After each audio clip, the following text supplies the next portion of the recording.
പഴയ അശുദ്ധാത്മാവ് കുടികൊള്ളുന്ന ഒരു സ്ഥലമായിട്ടാണ്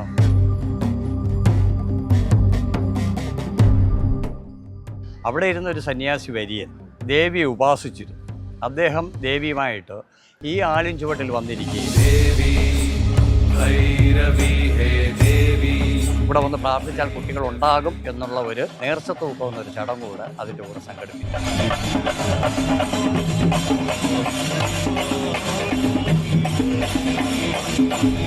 ഇത്രയും നമ്മളെ ജാതി വ്യവസ്ഥ നിൽക്കുന്ന സമയത്തും നമ്മളൊരു ഏകോപിച്ച് കൊണ്ടുപോകുക എന്ന് പറയുന്നത് ആ കാലത്തെ ഇപ്പോഴല്ല, ദീർഘദർശനമായിരിക്കാം.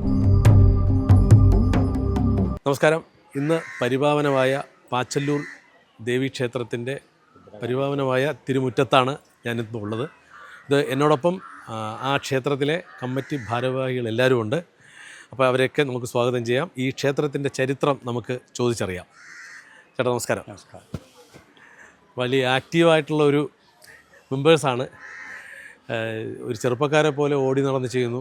ഇപ്പോൾ തിരുവനന്തപുരം നിവാസികൾക്ക് പാച്ചല്ലൂർ ക്ഷേത്രം എന്ന് പറയുമ്പോൾ പെട്ടെന്ന് തൂക്കമൊക്കെയാണ് ഓർമ്മ വരുന്നത്. വളരെ പ്രശസ്തമാണ് ഇവിടുത്തെ തൂക്കം.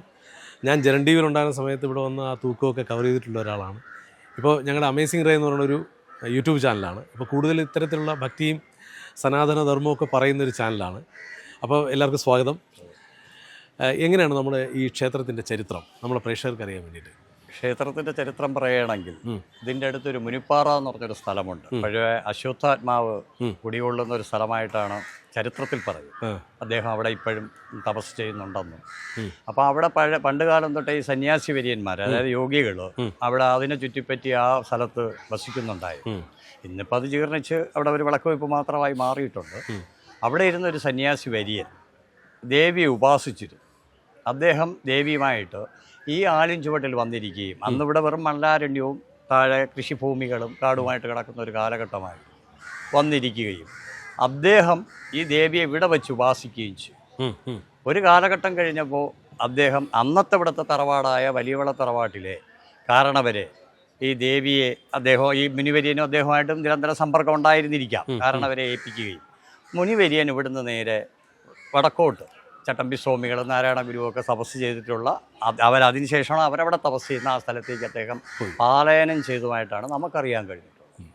ആ ദേവിയെ വലിയവള കുടുംബത്തിൽ അവർ ഈ ആൾത്തറയിൽ വെച്ച് പൂജിക്കുകയും അന്നത്തെ ഭദ്രകാളി സാന്നിധ്യമാണെന്ന് മുനിവരൻ പറഞ്ഞതനുസരിച്ച് വറയും പൊരിയും കരുക്കും ഒക്കെ കൊടുത്ത് പരിപാലിച്ചു പോരുകയും കാലാന്തരത്തിൽ ഇവിടെയൊക്കെ കൃഷികളൊക്കെ വന്ന സമയത്ത് കൃഷിയുടെ ഉത്സവമായിട്ട് കുംഭമാസത്തിലെ മഹീര നക്ഷത്രത്തിൽ ഉത്സവം ആരംഭിക്കുകയും ഒരു ക്ഷേത്രം കെട്ടി ദേവിയെ അതിനകത്ത് കുടിയിരുത്തുകയും ചെയ്യും. ആ ക്ഷേത്രം പല പല കാലഘട്ടങ്ങളിൽ വലുതായി ഇന്ന് ഇതുവരെ വന്നു നിൽക്കും. അപ്പം അതുപോലെ ദേവിയുടെ ഇംഗിതമനുസരിച്ചായിരിക്കണം കുട്ടികൾ ഇല്ലാത്തവർക്ക് കുട്ടികൾ ഉണ്ടാകുക എന്ന്, അല്ലെങ്കിൽ ഇവിടെ വന്ന് പ്രാർത്ഥിച്ചാൽ കുട്ടികൾ ഉണ്ടാകും എന്നുള്ള ഒരു ദേവിയുടെ ഇംഗിതം മനസ്സിലാക്കി അതിനു വേണ്ടിയുള്ള നേർച്ചകൾക്കായി നേർച്ചത്തൂക്കം എന്നൊരു ചടങ്ങ് കൂടെ അതിൻ്റെ കൂടെ സംഘടിപ്പിച്ചിരുന്നു. ഏകദേശം ഒരു 300 വർഷത്തോളം ഈ ചടങ്ങ് നടക്കുന്നതായിട്ടാണ് അറിയാൻ കഴിഞ്ഞിട്ട്. അതെ. ക്ഷേത്രത്തിൻ്റെ പഴക്കം വന്നിട്ട് ഏകദേശം ഒരു 800 വർഷത്തോളം പറയപ്പെടുന്നുണ്ട്. ഈ നേർച്ചത്തൂക്കത്തിനായിട്ട് ഇന്നിവിടെ നടത്തുന്നത് കുട്ടികളില്ലാത്തവർ ഇവിടെ വന്ന് ദേവിയെ പ്രാർത്ഥിക്കുകയും നേർച്ചത്തൂക്കത്തിനായിട്ട് കുഞ്ഞുങ്ങൾ ജനിക്കുകയും അവരിവിടെ വന്ന് നേർച്ചയായിട്ട് തൂക്കം നടത്തുകയാണ് ചെയ്യുന്നത്. പിന്നെ ഇതിനകത്തുള്ള ഏറ്റവും വലിയൊരു പ്രത്യേകത എന്ന് പറയുന്നത് ഹിന്ദു മതത്തിൽപ്പെട്ട എല്ലാ ഈ ക്ഷേത്രപ്രവേശന വിളംബരത്തിന് മുമ്പ് തന്നെ ഹിന്ദു മതത്തിൽപ്പെട്ട എല്ലാ ജാതി മതസ്ഥരെയും ഈ ക്ഷേത്രത്തിലെ ഓരോ ചടങ്ങുകൾക്കായിട്ട് അന്ന് ഇവിടുത്തെ കാരണവന്മാർ നിയമിച്ചിരുന്നു. വെട്ടിയൊരുക്ക് കരിക്ക് കൊട്ടി കൊടുക്കുന്നതിനായാലും ഓലപ്പര കെട്ടുന്നതിനായാലും തീവട്ടി പിടിക്കുന്നതിന്, ദേവി പുറത്തിറങ്ങുമ്പോൾ തീവട്ടി പിടിക്കുന്നതിനായാലും ചൂട്ട് പിടിക്കുന്നതിനായാലും ഇവിടെ തൂക്കത്തിന് വേണ്ടിയുള്ള വടം കൊണ്ട് തരുന്നത്, അതിൽ കുത്തിക്കെട്ടുന്നത്, ഇത്തരം എല്ലാ, അതായത് ഹിന്ദു മതത്തിലുള്ള ഉപജാതികളായ ഒരു 12ഓളം ഉപജാതികൾ ഇതുമായിട്ട് ബന്ധപ്പെട്ട് ഇവിടെ ഇന്നും പ്രവർത്തിച്ചുകൊണ്ടിരിക്കുകയാണ്. അതിന് ഒരു മാറ്റവും ഇന്നും വന്നിട്ടില്ല. ഇതിനൊക്കെ ശേഷം എത്രയോ കാലം കഴിഞ്ഞാണ് നമുക്ക് കേരളത്തിൽ അല്ലെങ്കിൽ തിരുവിതാംകൂറിൻ്റെ ക്ഷേത്രപ്രവേശനം വിളംബരം. ആ വിളംബരത്തിന് മുന്നോടിയായിട്ട് അന്ന് ഇവിടുത്തെ ആളുകൾ അത്രത്തോളം കഴിവുള്ളവരായിരുന്നു, അല്ലെങ്കിൽ അവർ ദീർഘദർശിനികളായിരുന്നു എന്നുള്ളതിന് തെളിവാണ് അത്. തീർച്ചയായിട്ടും ഒരു ക്ഷേത്രത്തിൽ ഇത്രയും നമ്മളെ ജാതി വ്യവസ്ഥ നിൽക്കുന്ന സമയത്തും നമ്മളൊരു ഏകോപിച്ച് കൊണ്ടുപോകുക എന്ന് പറയുന്നത് ആ കാലത്തെ ഇപ്പോഴല്ല, ആ കാലത്തെ ബുദ്ധിമുട്ടായിരുന്ന സമയം ആയിരുന്നു. അപ്പോൾ അന്നത്തെ കാരണവരുടെ അല്ലെങ്കിൽ അവരുടെ ഒരു ദീർഘദർശനമായിരുന്നു. അതെ തീർച്ചയായിട്ടും. അപ്പോൾ അങ്ങനെ ഒരു കൂട്ടായ്മ ഇവിടെ വന്നു. അപ്പോൾ ആ കൂട്ടായ്മയിൽ ഇന്നും പറയത്തക്ക രീതിയിലുള്ള ആളുകൾ ആരാണ് ഇന്നെന്ന് പറയുന്നത് മെയിനായിട്ട് ഇവിടെ ക്ഷേത്രത്തിന് വേണ്ട കരിക്ക് വെട്ടിക്കൊടുക്കുക, ഇവിടുത്തെ അലങ്കാരങ്ങൾ നടത്തുകയെല്ലാം തണ്ടാർ സമുദായത്തിൽപ്പെട്ട. സമുദായത്തിൽ? വടം കൊണ്ടുവരുന്നത് ഇന്നും വടം ഇപ്പം ഇന്നത്തെ കാലഘട്ടം മാറിയെങ്കിലും വടം കൊണ്ടുവരുന്നതിൻ്റെ ഇതിൻ്റെ സ്ഥാനി എന്ന് പറയുന്നത് ഈഴവ സമുദായത്തിൽപ്പെട്ട. പിന്നെ ഈ തൂക്കവില്ലിന് വേണ്ടിയുള്ള പണി ചെയ്യുന്നതും അതിന് നേതൃത്വം നൽകുന്നതും ആശാരി എന്ന വർഗത്തിൽപ്പെട്ടവരാണ്. കാർപ്പൻറ്റർ, വിശ്വകർമ്മ അവരാണ് ഇന്നും അതിനുള്ള കർമ്മങ്ങൾ ചെയ്യുന്നത്. പള്ളിപ്പലകയിൽ പണം വയ്പ്പ് കർമ്മമുണ്ട്. അതായത് തൂക്കത്തിന് നിൽക്കുന്ന ആ വീട്ടുകാർ ദേവിയുടെ പാതാരബന്ധത്തിലിരിക്കുന്ന പലക ലക്ഷ്മി വിളക്കോടുകൂടി ഉത്സവത്തിൻ്റെ 1-ാം ദിവസം ക്ഷേത്രത്തിൻ്റെ കിഴക്ക് ഭാഗത്ത് ഓല വിരിച്ച് ആ ഓലയിൽ കൊണ്ടുവച്ച് അതിൽ പൈസ വയ്ക്കുമ്പോഴാണ് തൂക്കത്തിന് നിൽക്കുന്ന ചടങ്ങ് ആരംഭിക്കുന്നത്. അതിന് നേതൃത്വം കാർമ്മികത്വം വഹിക്കുന്നത് വിശ്വകർമ്മരാണ്. വിശ്വകർമ്മർ എന്ന സ്വർണ്ണപ്പണിക്കാർ, തട്ടാർ സമുദായത്തിൽപ്പെട്ടവർ. പിന്നെ ഇവിടുത്തെ വസ്ത്രങ്ങൾ, ദേവിയുടെ വസ്ത്രങ്ങളും വിളക്ക് തിരി മുതലായ പഴയ തുണികൾ അലക്കിക്കൊണ്ട് തന്നുകൊണ്ടിരിക്കുന്ന മണ്ണാർ സമുദായത്തിൽപ്പെട്ട. ഇന്നിവിടെ പൂജ നടത്തുന്നത് കാലങ്ങൾ കൊണ്ട് ഇരുമ്പ് പണി ചെയ്യുന്ന കൊല്ല സമുദായത്തിൽപ്പെട്ടവരാണ്. അതിനൊരു മാറ്റവും ഇല്ലാതെ ഇന്നും പൂജ നടത്തുന്നത് അമ്പലത്തിനകത്ത്. ഇന്നത്തെ കാലത്ത് പല സമുദായങ്ങളെയും മാറ്റി നിർത്തുന്നു രാഷ്ട്രീയത്തിൻ്റെ പേർത്തായിരുന്നാലും. പക്ഷേ ഇവിടെ ഒരു രാഷ്ട്രീയമില്ല. ഒരു അമ്പല കമ്മിറ്റിയാണ് ഇത്രയും ഒരു നാടിനെ എങ്ങനെ ഒരുമിച്ച് കൊണ്ടുപോകുന്നു, വലിയ കാര്യമാണ്. അപ്പം ഞാൻ തുടക്കത്തിലേക്ക് ഒന്ന് തിരിച്ചു പോവുകയാണ്. മഹാഭാരതത്തിലും ഭാഗവതത്തിലാണ് ഈ അശ്വത്ഥാമ അതിന് കൂടുതൽ നമ്മൾ കേട്ട് അറിഞ്ഞിട്ടുള്ളത്. അദ്ദേഹത്തിന് കൃഷ്ണൻ ശാപം കൊടുത്തു. ഒരു അലഞ്ഞു നടക്കുക, മുറിവുകളോട് അലഞ്ഞു നടക്കുക എന്നുള്ളതാണ്. ഞാൻ കലിയുഗത്തിൽ വരുമ്പോൾ നീ എന്നെ അന്ന് രക്ഷിക്കാനായിട്ടുണ്ടാകും എന്നുള്ള രീതിയിലാണ് ഒരു വരവും കൊടുത്തു വിട്ടു. നമ്മളിപ്പോൾ കൽക്കി സിനിമയെ കണ്ടപ്പോൾ കൂടുതൽ ആളുകൾക്ക് അപ്പോൾ എനിക്ക് തോന്നുന്നു ഒരു കലിയുഗമായിട്ട് ബന്ധപ്പെട്ട് ഈ ക്ഷേത്രത്തിന് എന്തെങ്കിലുമൊക്കെ ബന്ധമുണ്ടോ? ഉണ്ടായിരുന്നിരിക്കണം. അല്ലെങ്കിൽ അങ്ങനെ അവിടെ വെച്ച് ഒരു മുനിവര്യൻ അവിടെ ദേവിയെ പ്രാർത്ഥിക്കുകയും അദ്ദേഹത്തിൻ്റെ കൂടെ ദേവി ഈ ആൾത്തറയുടെ മോട്ടിൽ വരികയും ഇവിടെ ഉപവസിക്കുകയും ദേവിയെ ഇവിടെ അദ്ദേഹത്തെ ഇവിടുത്തെ ഒരു തറവാട്ടുകാരനവരെ ഏൽപ്പിച്ചിട്ട് പോകേണ്ട കാര്യമില്ലല്ലോ. ദേവിയെ നീ വെച്ച് പൂജിച്ചോ എന്ന്. അതെ. അപ്പോൾ അതുകൊണ്ട് അദ്ദേഹം സന്യാസി വരെ ഇവിടെ നിന്ന് പോവുകയും ചെയ്തു. അപ്പോൾ ഒരു പക്ഷേ ആ കലിയുഗമായിട്ട് ബന്ധപ്പെട്ട് ഇന്നത്തെ കലിയുഗത്തിൽ ഏറ്റവും കൂടുതൽ ജനങ്ങൾ പ്രാർത്ഥിക്കേണ്ട ഭദ്രകാളി ദേവിയാണെന്നുള്ളത് കൊണ്ടായിരിക്കാം ഈ ഒരു സ്ഥലത്തിൻ്റെ പ്രത്യേകത അനുസരിച്ച് ദേവി ഇവിടെ കൊണ്ടുവന്ന ഈ ക്ഷേത്രത്തിൻ്റെ മുഖ്യ സ്ഥാനീയരെന്ന് പറയുന്നത് വലിയവിള തറവാട്ടുകാരാണ്. അവിടെയാണ് ദേവിയുടെ തറവാടായിട്ട് സങ്കല്പിച്ച് ഇതിൽ നിന്നൊരു 100 മീറ്റർ മാറിക്കഴിഞ്ഞാൽ തറവാടുണ്ട്. ആ തറവാടിൽ നിന്നാണ് ഇവിടത്തേക്കുള്ള എല്ലാ ചടങ്ങിനുള്ള തുടക്കം കുറിക്കുന്നത്. ഇപ്പം മാലയിടൽ കർമ്മമായാലും മാല കൊണ്ടുവരുന്നത്, തൂക്കത്തിന് അണിഞ്ഞൊരുങ്ങി അവിടുന്നാണ് തൂക്കം നടത്താനായിട്ട് വരുന്നത്. അപ്പോൾ ഇതെല്ലാം വലിയള തറവാടുമായിട്ട് ബന്ധപ്പെട്ട് കിടക്കും. അവരുടെ കൈവഴികളാണ് ഈ കമ്മിറ്റിയിലുള്ള പലരും. ആ വലിയള തറവാടുമായിട്ട് ബന്ധപ്പെട്ട് നിൽക്കുന്നവരാണ്. അതായത് ഒരു സമുദായത്തിൽ നിന്ന് നടത്തുന്നെങ്കിലും മൂലസ്ഥാനം ഏതെന്ന് ചോദിച്ചാൽ വലിയള തറവാടാണ്. അവിടുത്തെ വലിയളത്തെ കാരണവരായ മാധവൻ നായരാണ് ഇന്ന് ഇതിൻ്റെ സ്ഥാനീയനായിട്ട്. കമ്മിറ്റി എന്ന് പറയുന്നത് നടത്തിപ്പുകാരായിട്ട് മാത്രമാണ്. നടത്തിപ്പുകാർ മാത്രമാണ്. ഈ ക്ഷേത്രത്തിലെ പൂജകളായിട്ട് സംബന്ധിച്ച് നമുക്ക് പ്രത്യേകതയുള്ള എന്തെങ്കിലും പൂജകളോ വഴിപാടുകളോ ഒക്കെ ഉണ്ട്? വഴിപാടുകൾ ഇന്നും ഇവിടെ നെല്ലിടിച്ച് വറയാക്കി, നെല്ല് കുത്തി വറയാക്കി, അതും കരുക്കുമാണ് പഴവുമാണ് ഇന്ന് ഇവിടുത്തെ ഏറ്റവും വലിയ പ്രാധാന്യമുള്ള ഒരു നിവേദ്യം. കരിക്ക് കമ്പൽസറിയാണ്. കരിക്കില്ലാതെ ഒരു ദിവസം ഇവിടെ പൂജ നടത്താൻ പറ്റത്തില്ല. അപ്പം കരിക്ക് കൊണ്ടാണ് ദേവിക്ക് ആദ്യത്തെ നിവേദ്യം നൽകുന്നത്.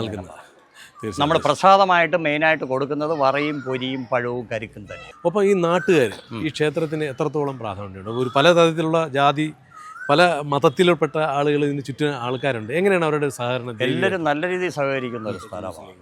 പ്രത്യേകിച്ച് മുസ്ലിങ്ങൾ ഇവിടെ പല നേർച്ചയും നടത്തുന്നതിലൊരു 20% ഒരു പക്ഷേ ഇത്തരത്തിലുള്ള ആളുകളാണ് നേർച്ചകൾ നടത്തുന്നത്. നല്ല സഹകരണമാണ്. അതോടൊപ്പം ഒരു പ്രത്യേക സമുദായമാണ് ഇത് നടത്തുന്നെങ്കിൽ ഇവിടുത്തെ കാര്യങ്ങളിൽ ഏറ്റവും കൂടുതൽ ഇൻവോൾവ് ആവുന്നത് നാനാജാതി മതസ്ഥർ ഇൻവോൾവ് ആവും. എല്ലാവരും പറയുന്ന ഒരു വാചകം ഞങ്ങളുടെ ക്ഷേത്രമെന്നാണ് എല്ലാവരും. അല്ലാതെ ഞങ്ങളുടെ മുടുപ്പര അല്ലെങ്കിൽ ഞങ്ങളുടെ ക്ഷേത്രം, അല്ലാതെ അവരുടെ ക്ഷേത്രം എന്നുള്ളൊരു വാചകത്തിനകത്ത് അതിലുള്ളവർ ഈ 2000-2500 അന്യ മതസ്ഥയിൽപ്പെട്ട ആളുകളും അന്യജാതിയിൽപ്പെട്ട ആളുകളും ഇപ്പം നടക്കുന്ന തൂക്കത്തിൽ ക്രിസ്ത്യൻ വിഭാഗത്തിൽ നിന്നും ഇപ്പോൾ ഇവിടെ തൂക്കത്തിന് പണം വെച്ച് അവരുടെ വിശ്വാസമാണ്. അതുമായിട്ട് തിരുവനന്തപുരം ജില്ലയ്ക്ക് അകത്ത് മാത്രം ഒതുങ്ങുന്നതല്ല ഈ തൂക്കം. ഇവിടുത്തെ കേരളത്തിന്റെ അങ്ങോളം ഇങ്ങോളവും തമിഴ്നാട്ടിൽ നിന്നും മധുരയിൽ നിന്നും മദ്രാസിൽ നിന്നും വരെ ഇവിടെ ഒന്ന് തൂക്കം നടത്തും. ഈ ഇപ്പം ഭയങ്കര ചൂടും അല്ലാത്തൊരു സാഹചര്യങ്ങളൊക്കെയാണ്. അപ്പോൾ ഇത്തരം ആളുകൾ കൂടുന്ന സമയത്ത് നമ്മൾ എന്തൊക്കെ ക്രമീകരണങ്ങൾ അവർക്ക് അതായത് എല്ലാവർക്കും ശുദ്ധജലം പ്രത്യേകിച്ച് ശുദ്ധജലം കുടിക്കാനുള്ള സൗകര്യങ്ങളെല്ലാം ഉണ്ടാക്കിയിട്ടുണ്ട്. രാവിലെ എല്ലാവർക്കും കാപ്പി ഉണ്ടാക്കി കൊടുക്കുന്നുണ്ട്, ഉച്ചയ്ക്ക് അന്നദാനം കൊടുക്കുന്നുണ്ട്, പിന്നെ മെഡിക്കൽ ഫെസിലിറ്റീസ് എല്ലാം നമ്മൾ ചെയ്യുന്നുണ്ട്. ദിവസവും പരിസരങ്ങൾ മുഴുവനും ക്ലോറിനേറ്റ് ചെയ്യുന്നുണ്ട്. ഒരു നല്ലൊരു കുളം ഈ ക്ഷേത്രത്തിൻ്റെ ബേക്കിലുണ്ട്. അതിൽ ഇവിടെ നിൽക്കുന്ന പടുത്തരക്കാർക്കും മറ്റും കുളിച്ച് ഇവിടുത്തെ കർമ്മങ്ങൾ ചെയ്യാനായിട്ട് കുളം ശുദ്ധീകരിച്ച് നിലനിർത്തും. അതൊരു വലിയ കാര്യമാണ്. തൂക്കക്കാർ, അതായത് തൂക്കത്തിന് നിൽക്കുന്ന ദേവീദാസന്മാർ കുളിക്കുന്നതും ആ കുളത്തിലാണ്. ഇപ്പോൾ പ്രകൃതിയായിട്ട് ചേർന്ന് നിൽക്കുന്ന ക്ഷേത്രമാണ്. നമ്മൾ പണ്ട് മുതലേ സനാതന ധർമ്മം എന്നുള്ള പ്രകൃതി ആരാധനയാണ്. പ്രകൃതിയാണ് നമ്മൾ ആരാധിച്ചു. ഒരു വിഗ്രഹത്തിൽ സങ്കല്പമാണെങ്കിലും അതൊരു പ്രകൃതിയായി കാണാൻ ആഗ്രഹിക്കുകയാണ്. ഒരു കാര്യവും കൂടെ എനിക്ക് കൂട്ടിച്ചേർക്കാനുണ്ട്. ഇവിടെ പ്രകൃതിയുമായിട്ട് ഇടകലർന്നാണ് നമ്മുടെ ക്ഷേത്രം നിൽക്കുന്നത്. ക്ഷേത്രത്തിൻ്റെ പടിഞ്ഞാറ് ഭാഗത്ത് ഒരു നാഗർകാവും, വളരെ പഴക്കമുള്ള നാഗർകാവാണ്. നാഗർകാവിൻ്റെ പുറകിലായിട്ട് ഒരു കുളമുണ്ട്. ഈ കുളവും നാഗർകുളം എന്നാണ് അറിയപ്പെടുന്നത്. നാഗർ സാന്നിധ്യമാണ് ആ കുളത്തിലുള്ളത്. അതുകൊണ്ട് വളരെ ശുദ്ധമായിട്ടാണ് നമ്മൾ കുളം സൂക്ഷിക്കുന്നത്. കുളവും അതുപോലെ കാവും അല്ലേ? കാവും വളരെ ശുദ്ധമായിട്ടാണ് സൂക്ഷിക്കുന്നത്. പല ആളുകളും കുളവും കാവും ഒരുമിച്ചുള്ള ഒരു സ്ഥലം, ഒരുമിച്ച് ചേർന്നിരിക്കുന്ന സ്ഥലം അന്വേഷിച്ച് വന്നിവിടെ നാഗർകാവിൽ പൂജകൾ നടത്താറുണ്ട്, അവരുടെ ദോഷങ്ങൾ മാറാൻ. തിരുവനന്തപുരം ജില്ലയിൽ തന്നെ അപൂർവമാണെന്ന് തോന്നുന്നു. കാവുള്ളിടത്ത് കുളം ഉണ്ടാവാറില്ല, കുളമുള്ളിടത്ത് കാവ് ഉണ്ടാവില്ല. ഇവിടെ ഈ നാഗരൂട്ടൊക്കെ എങ്ങനെയാണ്? നാഗരൂട്ട് എല്ലാ ആയില്യ നാളിലും നാഗർക്ക് വിട്ടുകൊടുക്കുന്നുണ്ട്. ഇന്ന് ഉത്സവത്തോടനുബന്ധിച്ച് ഇന്നത്തെ ആയില്യ ദിവസം, ഇന്ന് ആയില്യമാണ്, ആയില്യ ദിവസം നാഗരൂട്ട് ഇപ്പം കഴിഞ്ഞതേ ഉള്ളൂ. പിന്നെ തുലാമാസത്തെ ആയില്യം, അതായത് മണ്ണാർശാലയുമായിട്ട് ബന്ധപ്പെട്ടാണ് ഇവിടുത്തെ നമ്മുടെ നാഗരുടെ പ്രതിഷ്ഠയുള്ളത്. അപ്പോൾ തുലാമാസത്തിലെ ആയില്യം വളരെ ഭക്തിപൂർവ്വവും വളരെ വിപുലമായി നമ്മൾ ആഘോഷിക്കും. ഈ കുഞ്ഞുങ്ങൾക്ക് ഇവിടെ വരുന്നുണ്ട് എന്തൊക്കെയാണ് ഇപ്പോൾ പഠിക്കുന്ന കുട്ടികൾക്ക് വേണമെങ്കിൽ ഇവിടുന്ന് കരിക്ക് ജപിച്ചു കൊടുക്കുന്നുണ്ട്. പിന്നെ ഭാഗ്യസൂക്ത അർച്ചന നടത്തി കൊടുക്കുന്നു. അത് ചോദിക്കാൻ കാരണം എന്ന് വെച്ചാൽ ഇപ്പോൾ എല്ലാവരും ഈ എക്സാമിനൊക്കെ ഭയപ്പെട്ട് പല ആത്മഹത്യകളൊക്കെ നടക്കുന്നുണ്ട്, മാർക്ക് കുറഞ്ഞു, അങ്ങനെ കുറേ പ്രശ്നങ്ങൾ നടക്കുന്നുണ്ട്. അങ്ങനെ ആ സാഹചര്യം നമ്മളൊരു ക്ഷേത്രം എങ്ങനെയാണ് കരിക്ക് ജപിച്ച് കുട്ടികൾക്ക് പഠിക്കാനായിട്ട് കരിക്ക് ജപിച്ച് കൊടുത്തോണ്ടിരിക്കുകയാണ്. പിന്നെ ഭാഗ്യസൂക്ത അർച്ചനയുണ്ട്, പേന പൂജിച്ചു കൊടുക്കുന്നുണ്ട്. പിന്നെ ഒന്നുമില്ലെങ്കിലും ദേവിയുടെ നടയൊന്ന് പ്രാർത്ഥിച്ചാൽ അവർക്ക് ഭാഗ്യം കിട്ടുമെന്നുള്ളത് തീർച്ചയായും. അത്രത്തോളം ശക്തി സ്വരൂപിണിയാണ് നമ്മുടെ. ഞങ്ങളെല്ലാം ഇവിടെ തൊഴുതീരിയ നിലയിലെത്തിയ ആൾക്കാർ. ഇവിടുത്തെ പ്രതിഷ്ഠ എന്ന് പറയുന്നത് സ്ഥിരപ്രതിഷ്ഠയല്ല, ജലപ്രതിഷ്ഠയാണ്. വെള്ളായണി ദേവിയെ പോലത്തെ മുടിയാണ് ഇവിടെ ഉള്ളത്. നമുക്കിവിടെ കൊടിമരമില്ല.